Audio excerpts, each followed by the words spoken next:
I'm Sean Gilson with the Orlando, Florida office of Gilson Engineering Sales. Welcome to the Gilson Engineering Flow Lab.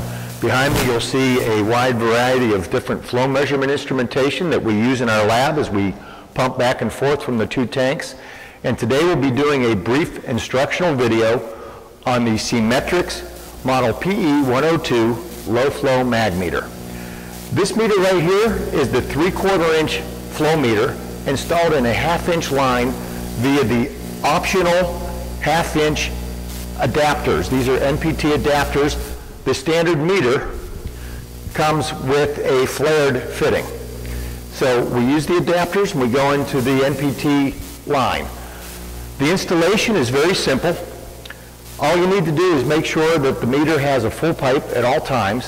The easiest way to do that is to put it in a vertical pipe with flow upward. The worst thing you can do to us is put it in a vertical pipe with flow down.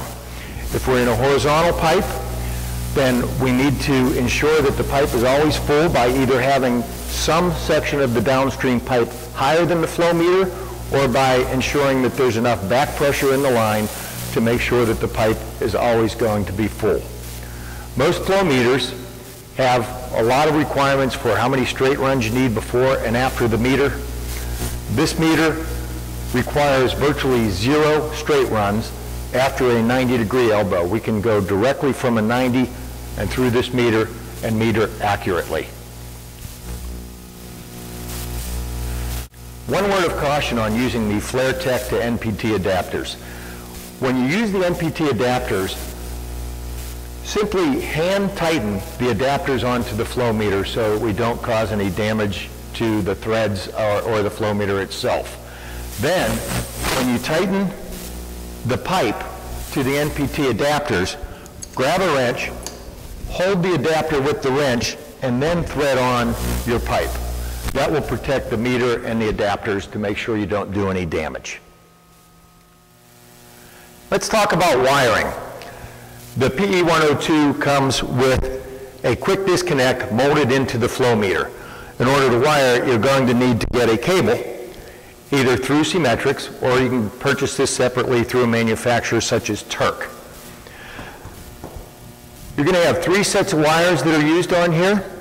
The yellow and blue wire are used for your 4 to 20 milliamp output, yellow being positive, blue being negative. Your pulse output is wired with the white and green wires, green being positive, white being negative.